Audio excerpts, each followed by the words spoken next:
So we start off today with question number 132. Question 132 says figure 7.1 is the circuit diagram of a circuit set up by a student. ठीक है, तो यहाँ पे circuit को देखते ही problem नज़र आ जाता है. प्रॉब्लम क्या है? दोनों साइड पे हाँ, तो एक बैटरी जो है वो उल्टी लगी हुई है, एक सेल जो है बैटरी के अंदर वो क्या लगा हुआ है, उल्टा लगा हुआ है. तो देर इज़ अ चांस कि ये सर्किट एक्चुअली काम नहीं करेगा. There is a chance. हम हाँ,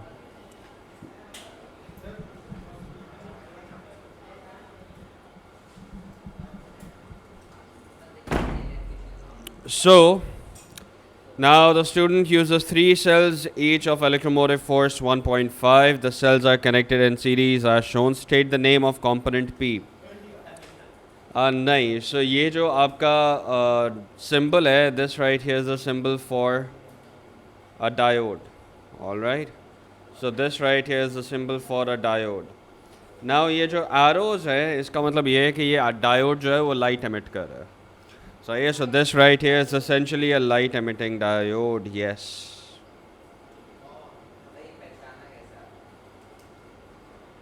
Symbols याद रखने बेटा. You don't have any other option.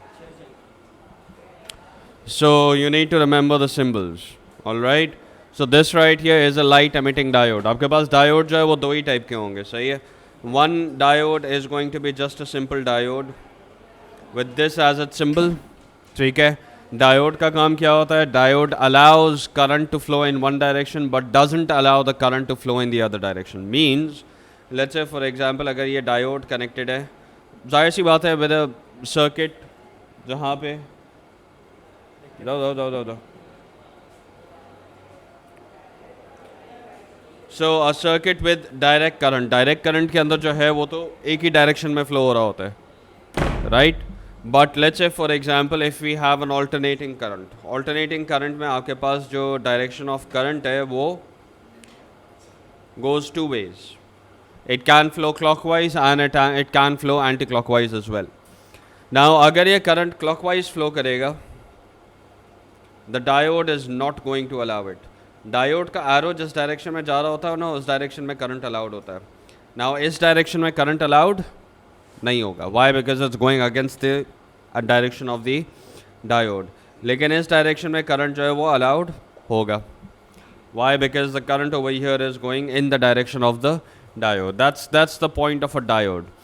Now if you have a diode but then you also have arrows pointing from it, तो जो आपके LCDs, जो आपके सेल फोन्स के अंदर जो LCDs नहीं LEDs होती हैं, वो essentially light emitting diodes ही होते हैं. आपकी जो स्क्रीन होती है, it's made up of millions of these small light emitting diodes. So yeah, millions and millions of them. So that's essentially the idea. Now the student uses 3 cells. State the name of the component P. Done. And this right here is a light emitting diode. Alright, state what is meant by the electromotive force of a cell.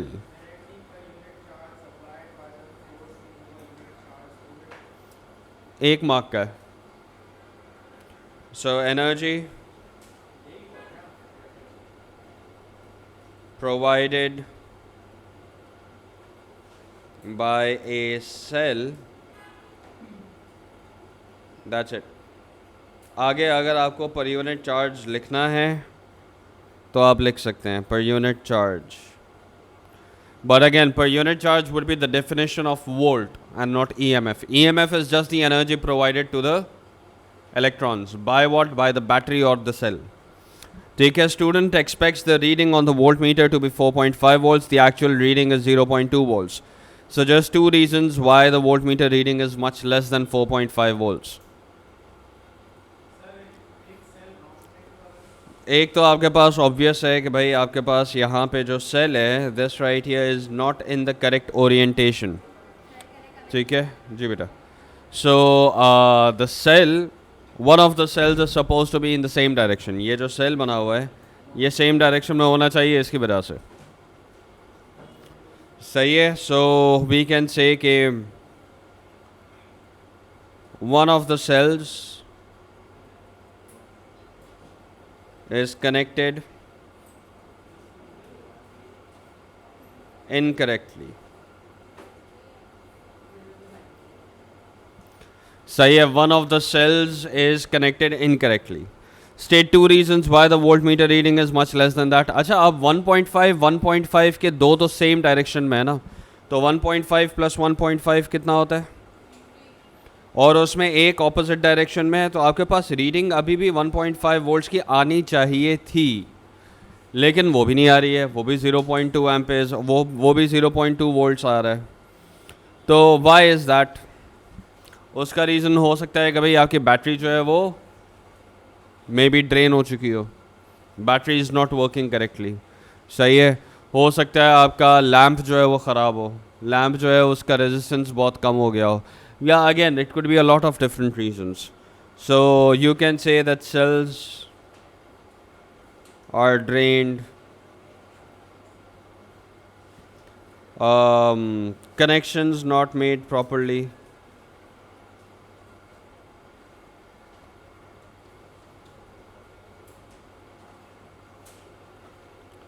So a wide variety of आप यहाँ पे ये भी लिख सकते हैं bad cell.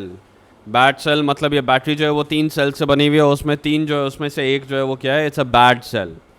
ठीक है, तो again you can come up with tons of different answers over here. बहुत सारे डिफरेंट आंसर्स जो है वो यहाँ पर आ सकते हैं. In the space below draw 3 cells connected in parallel. अगर 3 सेल्स पैरेलल में कनेक्ट करते हैं तो what are we going to do, एक के बाद एक सेल्स नहीं होंगे. ऊपर जो कनेक्शन है वो कौन सा है, यहाँ पे जो कनेक्शन है वो कौन सा है? जी बेटा, कैलकुलेटर है बेटा किसी के पास?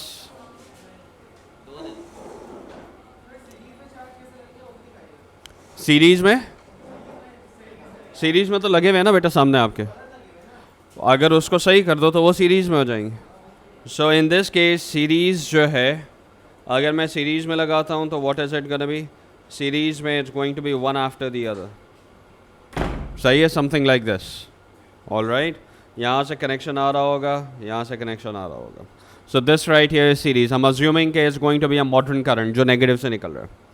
ठीक है, पैरेलल में अगर आपके पास 3 सेल्स कनेक्टेड हैं तो पैरेलल में it's gonna be something along the lines of each cell having its own connection.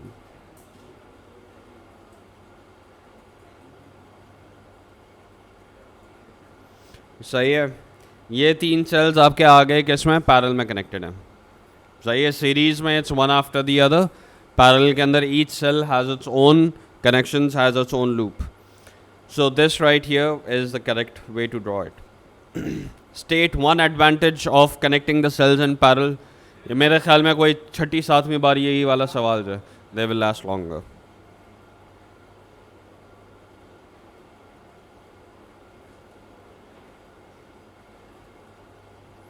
सही है, तो अगेन ये टिपिकल सवाल है. इन टिपिकल प्रैक्टिकल और सेफ्टी से यही टिपिकल सवाल आते हैं. ये प्रैक्टिकल का सवाल है जो कि हमने करा नहीं है, लेकिन अब यही सवाल मेरे ख्याल में हम पास पेपर्स के अंदर 6ठी या 7वीं दफ़ा जो है वो ऑलरेडी डाल चुके हैं इसका answer.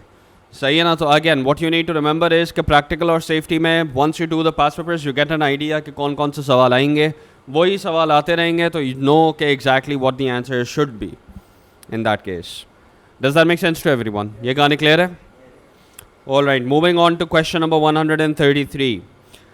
A magnet is placed on a bench as shown in figure 8.1 and P of a rod is held above each end of the magnet in turn as shown in figure 8.1b and 8.1c. तो आपके पास P एक rod है and P जो है वो rod को, अरशद से calculator मांग रहा है रियाज. अरशद कौन है भाई? कैलकुलेटर है आपके पास? दे दीजिए बेटा. Now one end of the magnet is lifted off the bench in both cases. ध्यान से. So दोनों केसेस में आपके पास अट्रैक्शन है. How is that possible कि यार एक मैग्नेट दूसरे मैग्नेट को साइड चेंज करने पे भी अट्रैक्ट कर रहा है? इसका मतलब P जो है वो मैग्नेट नहीं है. तो P अगर मैग्नेट नहीं है तो फिर क्या है? हाँ, it is a magnetic material nonetheless. Attraction है मतलब मैग्नेटिक मटीरियल है. सिर्फ अट्रैक्शन है इसका मतलब the magnetic material is not yet magnetised. अभी मैग्नेटाइज नहीं हुआ हुआ. अगर मैग्नेटाइज होता तो एक साइड अट्रैक्ट करती तो दूसरी साइड रिपेल करनी चाहिए थी. Very good. So suggest what the material the rod is made from. अब जाहिर सी बात है, अगर लेट्स से फॉर एग्जांपल आपके पास दो मैग्नेटिक मटेरियल्स हैं, एक सॉफ्ट है विच इज़ आयरन और एक हार्ड है विच इज़ स्टील. अब अगर आयरन यूज़ करेंगे तो आयरन एक साइड को अट्रैक्ट करेगा, दूसरी साइड को प्रॉबली रिपेल ही करेगा. ये आयरन है जो फ़ौरन अपने पोल्स जो है वो चेंज करके दोनों साइड्स को क्या करेगा, अट्रैक्ट करेगा. So it's got to be iron और अ सॉफ्ट मैग्नेटिक मटेरियल. अब जाहिर सी बात है, व्हाट मटेरियल क्वेश्चन पूछ रहा है तो सॉफ्ट मैग्नेटिक मटेरियल नहीं लिखेंगे. You need to name it. Iron होना चाहिए. Explain how the rod lifts each end of the magnet off the bench. Force of attraction. Force of attraction क्यों? Opposite poles induced. Simple. मतलब अगर मैं figure 8.1 B की बात करूं तो P जो है has a south pole induced at the end near the magnet. तो वो साउथ पोल उसको क्या करेगा, अट्रैक्ट करके ऊपर खींच लेगा. अगर मैं C की बात करता हूं तो C में आपके पास नीचे वाली साइड पे कौन सा होगा, नॉर्थ अट्रैक्ट होगा और नॉर्थ जो है वो साउथ को अट्रैक्ट करके ऊपर खींच लेगा. So explain how the rod lifts each end of the magnet of the bench. Opposite poles induced. ठीक है. अब यहाँ पे मैं फिगर को रेफरेंस करके कह रहा हूँ. इन बी, हाँ,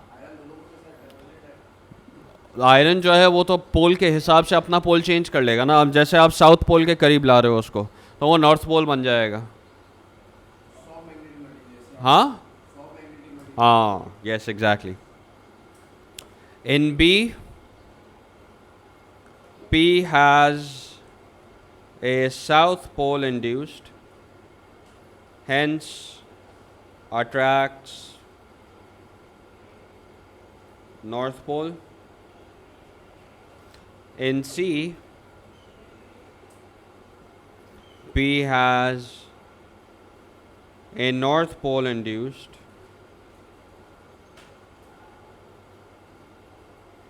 hence attracts the south pole.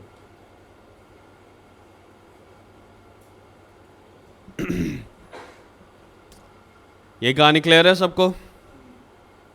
Good.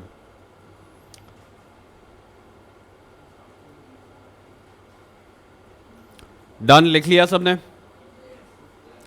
All right, moving on. Figure 8.2 and 8.3 show views of the wire carrying a current downwards. Yes, बोलो क्या हुआ? हाँ?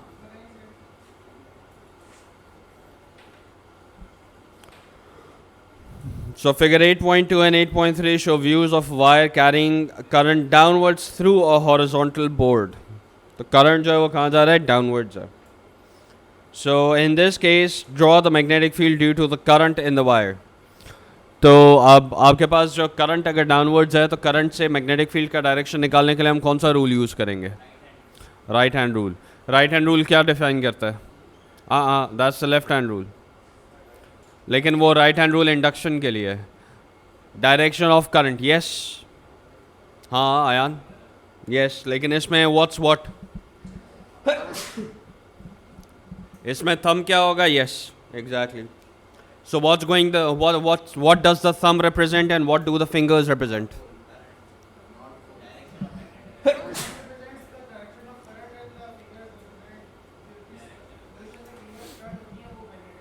Yes, so the thumb points in the direction of current and the fingers curl in the direction of the magnetic field. तो अगर मैं if I point the thumb downwards and I curl the fingers in the direction of the magnetic field,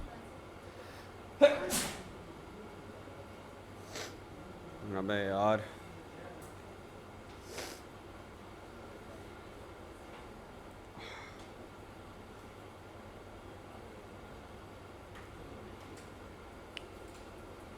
okay.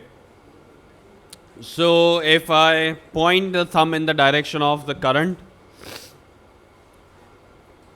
अब you can either do it on 8.2 और 8.3. आपकी मर्जी है कि आप 8.2 को यूज़ करें या 8.3 को यूज़ करें. दोनों में अगर आप राइट हैंड रूल यूज़ करोगे तो this becomes very simple. 8.3 use करते हैं.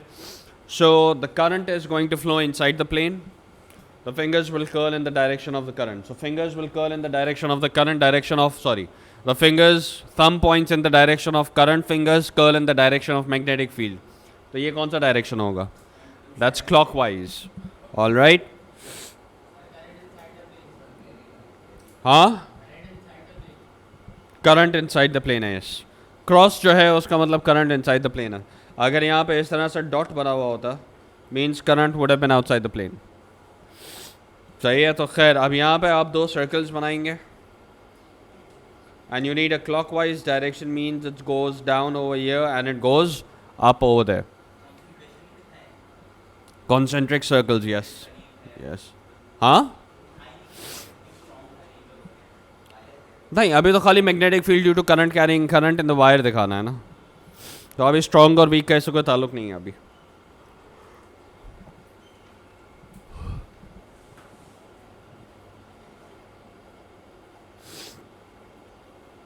एक और बना ही देते हैं.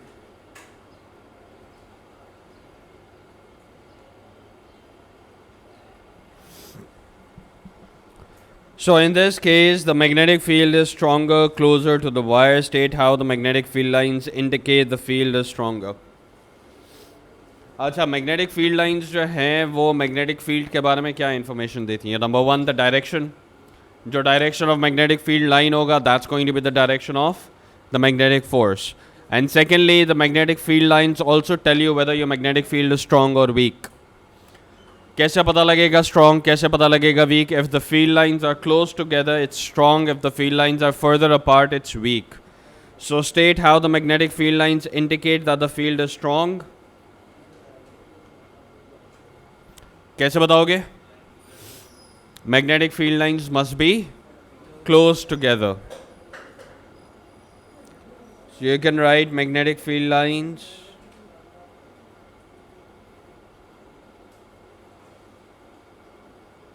close together. So what indicates that you have a strong magnetic field? Magnetic field lines are close together. ये गाने क्लियर है सबको? Understood? All right. So moving on to question 134. 132, 133 already कर लिया हमने. We are moving on towards 134. Figure 9.1a shows a room heater is a diagram of an electric circuit of a heater. Fuse has not been drawn on the circuit diagram. On figure 9.1b, draw the symbol for a fuse in the correct position. तो fuse जो है वो कहाँ पर जाना चाहिए? Live wire में जाएगा फ्यूज़. और लाइव वायर में, अब लाइव वायर में मैं बहुत सारी जगहों पे बना सकता हूँ. स्विच ए के पहले, स्विच बी के पहले, या लाइव पे जहाँ पे लिखा हुआ है वहाँ पे, जहाँ पे लाइव लिखा हुआ है. सही है, क्योंकि हीटर 1 और हीटर 2 या switch A and switch B तो आपके हीटर के अंदर है. So heater is connected to the fuse. So this right here is going to be the fuse.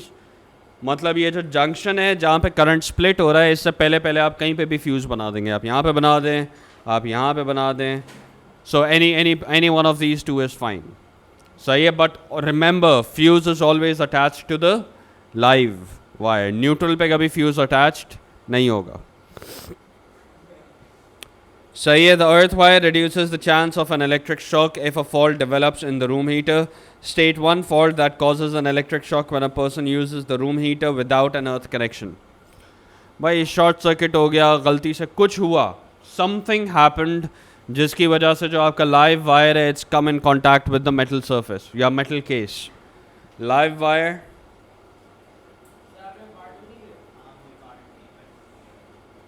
अच्छा हाँ बता दूँ. Live wire comes in contact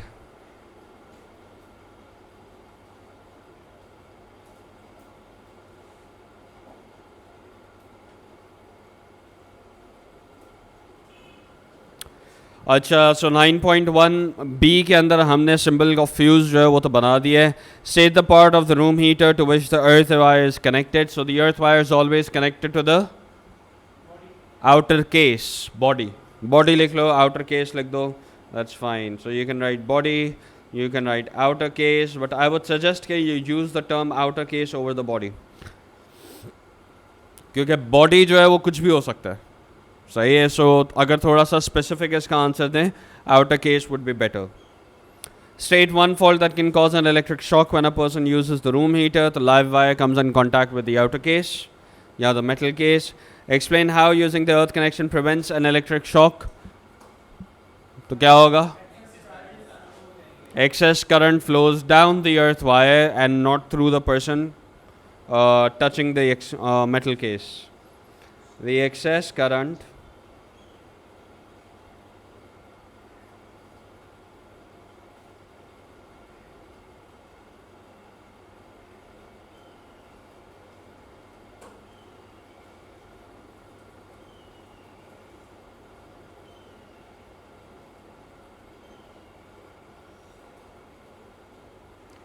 So the excess current passes through the earth wire rather than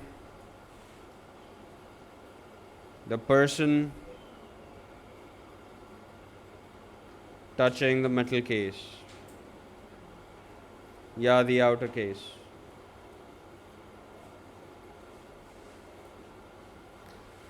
सही है?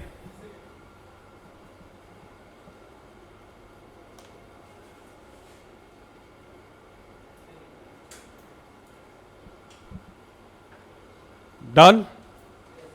All right. So then we have part B. This type of room heater is very efficient. What does that mean? हाँ? नहीं, efficiency का resistance से कोई ताल्लुक नहीं है. एफिशिएंसी ज़्यादा होने का मतलब ये है कि एनर्जी कन्वर्जन का रेट जो है वो ज़्यादा है.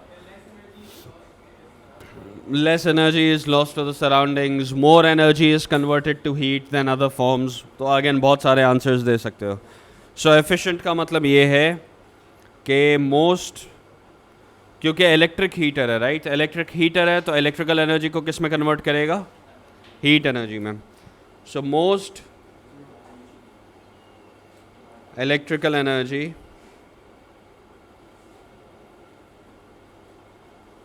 gets converted to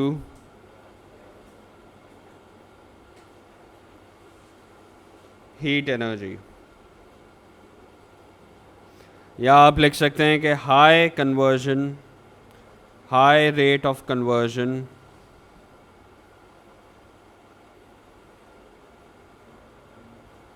from electric to heat energy. जो आपका कन्वर्जन रेट है वो बहुत ज़्यादा है, मतलब 90%, 95% कन्वर्जन है from electrical energy into heat energy. बहुत कम एनर्जी ऐसी है जो दूसरे फॉर्म्स के अंदर रिलीज हो रही है. The room heater is a convector heater. Describe and explain how thermal energy passes around a room by convection. Convection क्या था? अब जाहिर सी बात है यूनिट 3 का सवाल आ गया है. ये स्टेटमेंट याद रखना बहुत ज़रूरी है. Hot / less dense air rises while cold / more dense air sinks to the bottom. सही है? So hot / less dense air around the heater rises, cold / more dense air takes its place,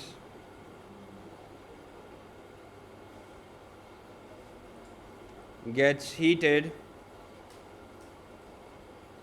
and the cycle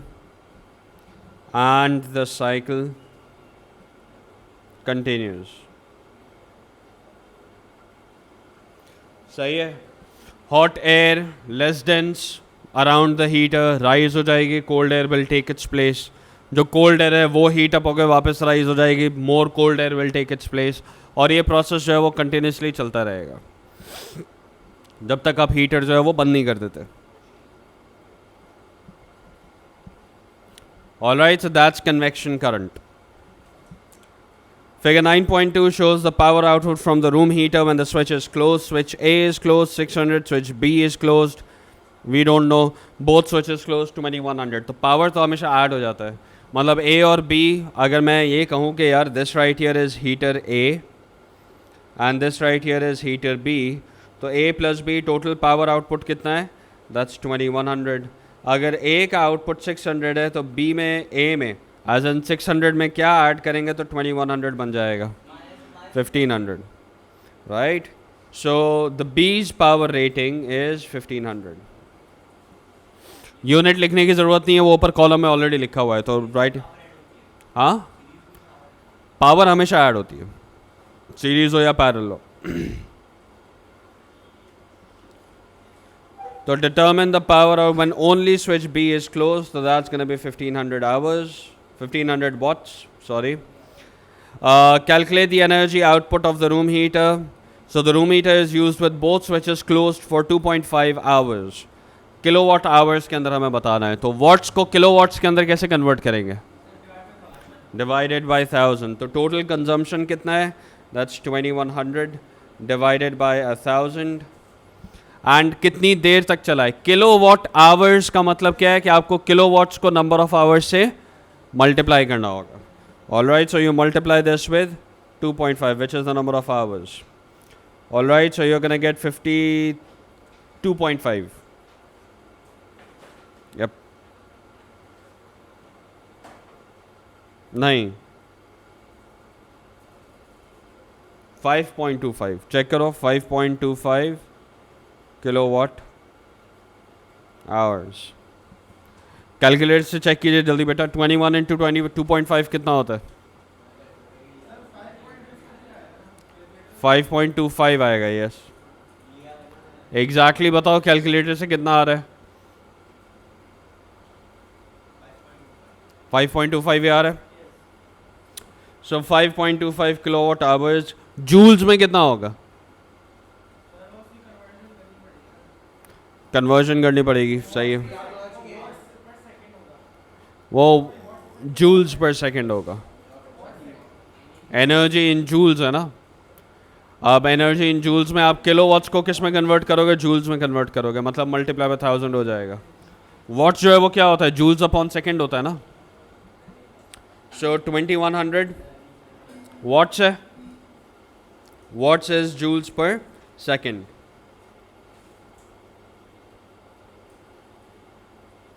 multiplied by हम time से करें, time से multiply करेंगे. Time कितना है? That's 2.5 hours. 2.5 hours को मल्टीप्लाइड बाय 3600 करेंगे, क्योंकि आवर्स को सेकंड्स में कन्वर्ट करने के लिए मल्टीप्लाई करना है. Multiply by 1300, 3600 second. सेकंड्स और सेकंड्स कैंसिल हो जाएगा, आपके पास सिर्फ रह गया what? You are only left with joules. 2100 times, बल्कि लेट्स डू 36 टाइम्स 2.5 जो है वो कितना होता है? 90 होता है. एंड 90 टाइम्स 21 जो है वो कितना हो जाएगा? आज गोना बी 189. और 189 90 था, 1890 हो जाएगा. और फिर आगे हम 4 ज़ीरोज़ लगा देंगे, तो it should be 189 into 10 raise power 5 joules approximately, या 1.89 10 रेज़ पावर 7. कैलकुलेटर से चेक कर लीजिए बेटा, यही है.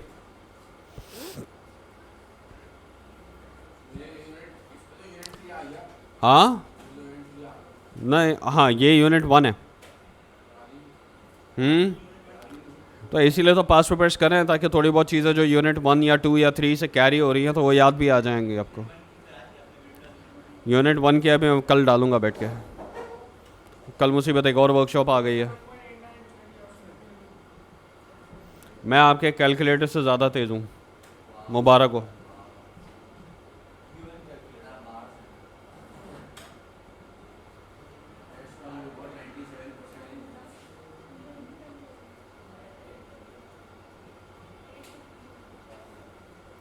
ये कहानी डन.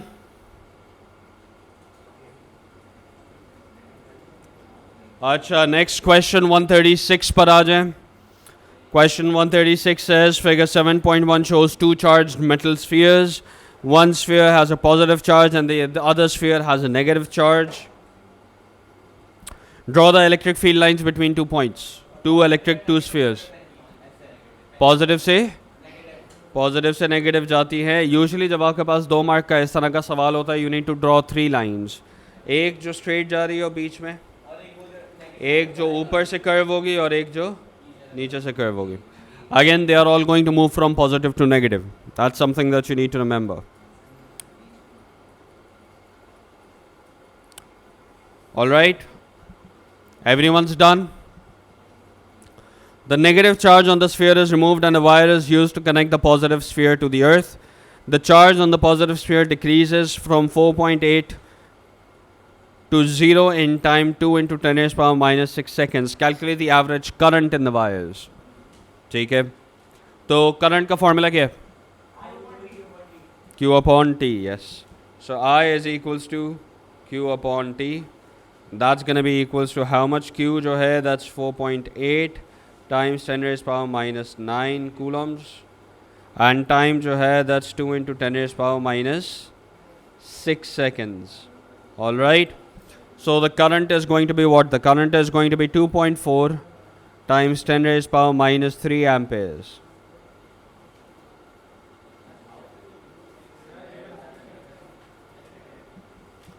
हाँ, 4.8 का आधा करो कितना हो जाएगा? So 4.8 मैं so I don't do all in one go. What I'll do is 4.8 divided by 2 कितना होता है? 4 का आधा 2, 8 का आधा 4, 10 minus 6 ऊपर जाके plus 6 बन जाएगा. Powers base सेम है तो powers add हो जाती है. minus 6 plus 6 कितना होगा? That's going to be negative 3.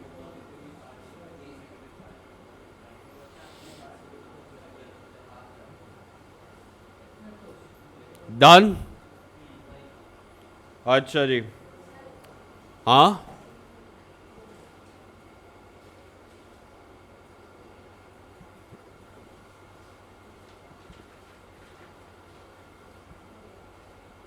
Done. आगे बढ़ जाएं.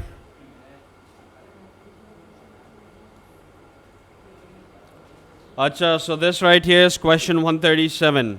A student investigates how the resistance of a wire depends upon length. Length से क्या relation है wire का resistance का? The longer the wire, the greater the resistance. Yes. Student uses an ammeter, voltmeter, battery, a fixed resistor and the wire under test, all connected in an electrical circuit. In the space below, draw a circuit diagram of the apparatus. Label the wire under test as the letter W. तो अब आपके पास battery है. So that's simple. Battery हमने बना दी.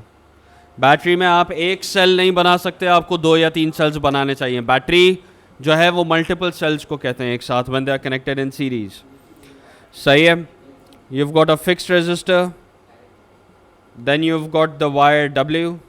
तो उसको ऐसे zigzag बना देते हैं. ये वायर आपका W हो गया, and then you close that, और आपके पास सर्किट हो गया.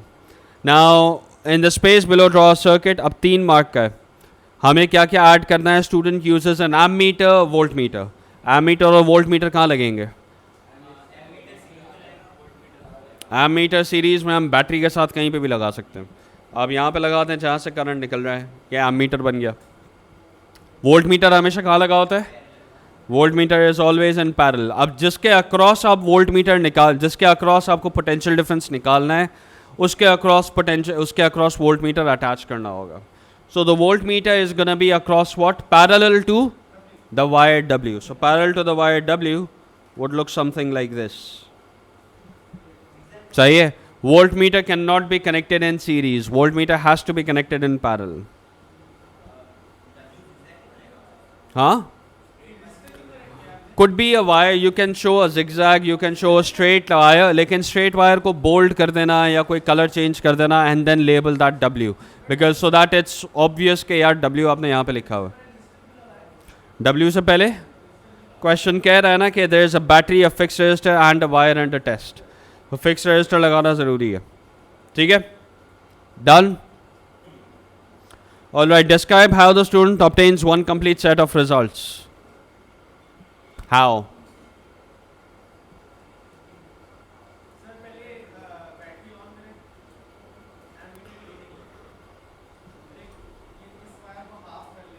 फिर? So essentially use different lengths of the wire W for different readings. ठीक है, that's cool.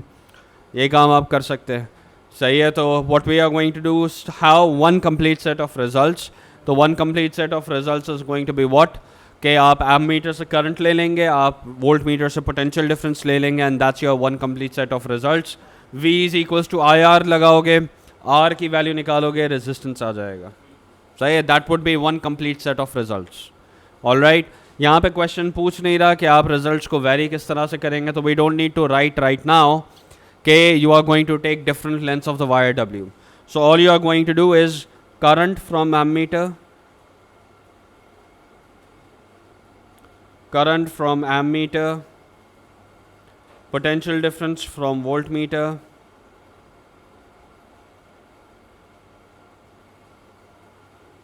V is equals to IR, या इसको directly R is equals to V upon R कर देते हैं. R is equals to V upon I for resistance.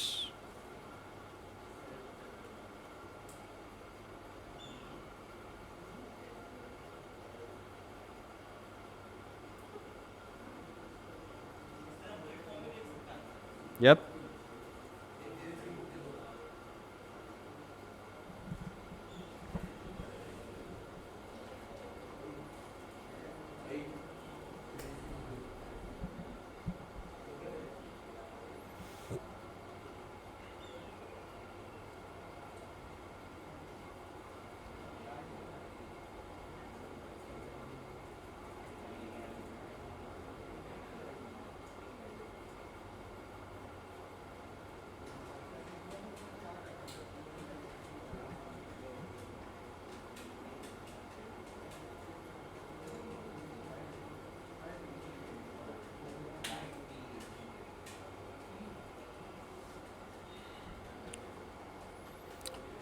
अच्छा जी. So part 2.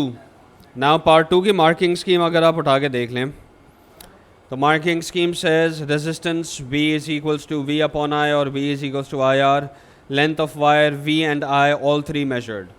सो अब यहाँ पे हमने लेंथ ऑफ वायर नहीं लिखा था. So length of wire V हमने V लिख लिया एज एन वोल्टेज ले लिया, हमने करंट ले लिया एमीटर से. सही है. But we didn't take the length of the wire. So the length of the wire is very important. So you are going to measure length of wire L. All right, so you need to measure the length of the wire L. सही है. क्या? L letter L. सही है.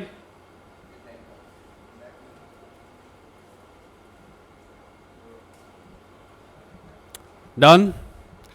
So during the experiment, मैमा क्या हो गया बेटा? जाग जाओ. क्या हुआ? तबीयत सही नहीं है? बिल्कुल ठीक है. नींद आ रही है. अच्छा. During the experiment the student keeps the temperature of the wire constant. Suggest why is it sensible to keep the temperature of the wire constant? Because so you don't need to measure increase or decrease. You just need to mention that the resistance changes with temperature. So resistance can change at different temperatures.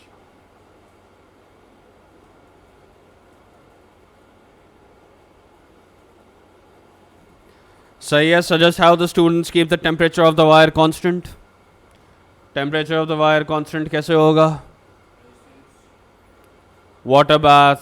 अब जाहिर सी बात है water bath हम circuit के अंदर तो use नहीं करेंगे, तो कूलिंग जैकेट यूज़ कर लेंगे. या again we could use a lot of different methods. तो usually the one that's recommended is cooling jacket या टेम्परेचर जैकेट लिख देंगे. कोई भी इस तरह की चीज़ आप लिख सकते हैं. सही है. क्या हुआ शोएब?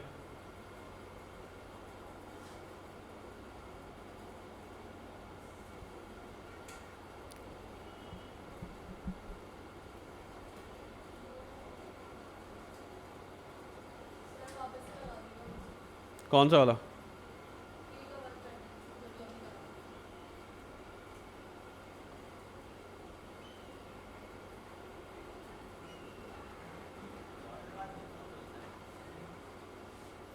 All right, जी बोलो बेटा. Which one? Part 1? So suggest why is it sensible to keep the temperature of the wire constant? क्योंकि टेम्परेचर के साथ रेजिस्टेंस चेंज हो जाएगा ना, करंट इलेक्ट्रिसिटी. टेम्परेचर के साथ रेजिस्टेंस का जो है वो चेंज किया होगा, कि टेम्परेचर चेंज होने से मॉलिक्यूलर वाइब्रेशंस चेंज हो जाएंगे. मॉलिक्यूलर वाइब्रेशन चेंज होने से the path of the current और the path of the electrons change. ज़्यादा वाइब्रेशंस होंगी, पाथ क्लोज हो जाएगा, रेजिस्टेंस बढ़ जाएगा. कम वाइब्रेशंस होंगी, पाथ खुला हो जाएगा, रेजिस्टेंस भी कम हो जाएगा. सही है. That's what you need to remember. And suggest how the temperature of the wire is kept constant. तो आप क्या करोगे, वाटर बाथ या कूलिंग जैकेट, आप कुछ भी यूज़ कर सकते हैं यहाँ पे. सही है. अच्छा, मार्किंग स्कीम एडिशनली सेज के इसकी जगह पे आप ये भी लिख सकते हैं कि कहाँ गया, यूज स्मॉल करंट्स और take reading quickly and switch off. तो मतलब ऐसा नहीं है कि आपने करंट ऑन किया तो बस ऑन रखा हुआ है. आपने फ़ौरन ऑन किया, रीडिंग जल्दी से ली और फिर ऑफ कर दिया ताकि ज़्यादा करंट जाने की वजह से टेम्परेचर बढ़ना शुरू ना हो जाए. जी बोलो बेटा. कूलिंग जैकेट, वाटर बाथ, बहुत सारी चीज़ें यूज़ हो सकती हैं. But generally water bath is not a good idea. क्यों? Because it's a circuit, it's an electrical circuit. So आप you want to keep moisture away. सही है. कूलिंग जैकेट वो पानी होता है, कूलिंग जैकेट में भी पानी होता है, लेकिन वो पानी अपने कंटेनर या अपने कंपार्टमेंट के अंदर बंद होता है. सही है. लेकिन वाटर बाथ में आप मॉइस्चर कंटिन्यूसली वाटर बाथ के थ्रू दे रहे होते हो, सर्किट्स का around moisture, not a good idea. सही है. Then you've got part B. Figure 8.1 shows the part of a circuit containing three resistors X, Y and Z. The resistance of X and resistance of Y are each 10. The current through X is 0.3 amperes and the current through Y is 0.2 amperes. Calculate the potential difference across Y. Y का potential कैसे निकालोगे? V is equals to IR. ज़बरदस्त. So V is equals to IR. Direct कर सकते हैं यहाँ पे, लेकिन कैलकुलेशन शो करनी है या फार्मूला लिख दो, दोनों में से कोई एक. V is equals to I R में आई जो है वो 0.2 एम्पेयर्स है, वी जो है दैट्स 10, सॉरी आर जो है दैट्स 10, तो आपके पास 2 वोल्ट्स आ जाएगा. 2 volts will pass through Y. अच्छा, पैरेलल के अंदर वोल्टेज क्या होता है? सेम रहता है. पैरेलल में वोल्टेज सेम रहता है. तो अगर वाई के अक्रॉस 2 वोल्ट्स हैं तो जी के अक्रॉस भी 2 वोल्ट्स होंगे. Calculate the current I and resistor Z. 0.1 क्यों? क्योंकि R 0.3 रहा है, ऊपर 0.2 चला गया तो नीचे Y के पास 0.1 आएगा. So this right here is going to be 0.1 ampere. Absolutely correct. Explain in words rather than by calculation how figure 8.1 shows the resistance Z is larger than resistance Y. तो यहाँ पे मैंने आप लोगों को एक स्टेटमेंट लिखवाया था सीरीज और पैरेलल सर्किट्स करवाते हुए कि current takes the path of least resistance. Current takes the path of least resistance. So if more current is flowing through some place means वहाँ पे रेजिस्टेंस क्या है? कम है. And if less current is passing through some place that means it has a greater resistance. We can see over here that more current passes through Z. More current passes through Y means it has a smaller resistance, and less current passes through Z means it has a larger resistance. So current, आप यहाँ पे ये statement लिख दें तो बेहतर है. Current takes the path of least resistance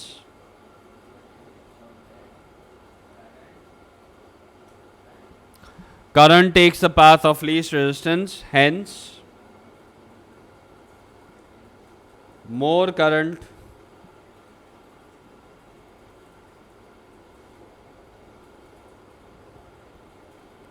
passing through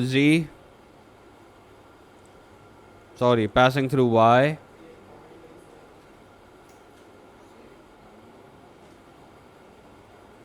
means low resistance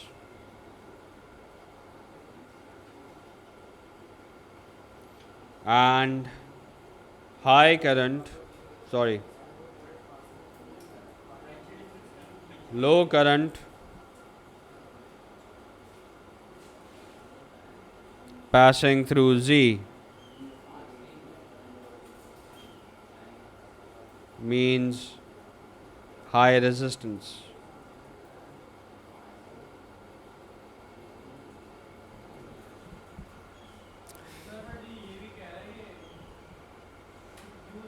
use ideas about potential difference and current. Potential difference तो सेम होगा, राइट?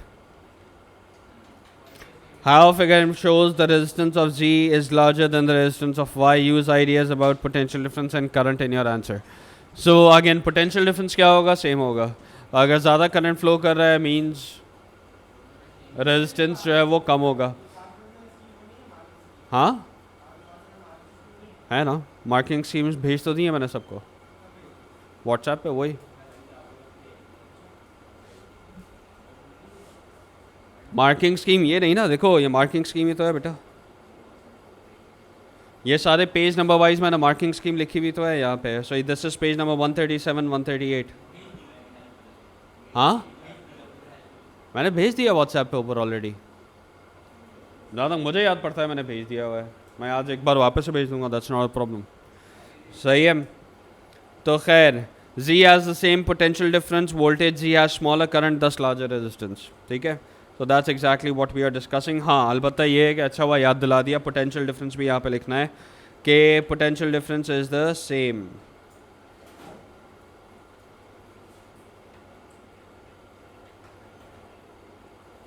The same. सही है. Calculate the total resistance of resistors X, Y and Z in this circuit. तो that should be simple. कैसे निकालेंगे? अच्छा now think about it. Z के across जो करंट है वो आधा है, तो Z का रेजिस्टेंस क्या हो जाना चाहिए? कितना ज़्यादा? डबल. यस. तो बैठ के अलग से कोई फार्मूला वगैरह लगाने की ज़रूरत नहीं है. Z का करंट, Z के अक्रॉस करंट Y से हाफ है, तो Z का जो रेजिस्टेंस होगा वो Y का डबल हो जाएगा. सो Y का रेजिस्टेंस हमने कितना निकाला? निकाला भी है कि नहीं निकाला? अच्छा X and Y are 10 ohms each, तो अगर Y 10 ohms है तो Z कितना होना चाहिए? 20, क्योंकि डबल हो जाएगा. सही है. सो you've got 10 in series with another 10 and a 20. सही है. तो 10 जो है वो सीरीज में व्हाट विद 10 एंड 20. जब 10 और 20 को सीरीज पैरेलल में जब हम सॉल्व करेंगे तो पैरेलल का फॉर्मूला क्या है? 1/RYZ. RYZ क्यों लिख रहा हूँ? क्योंकि Y और Z का कंबाइंड रेजिस्टेंस है. सो 1/RYZ should be equals to 1/RY should be equals to RY plus 1/RZ. तो ये बन जाएगा 1/10 plus 1/20.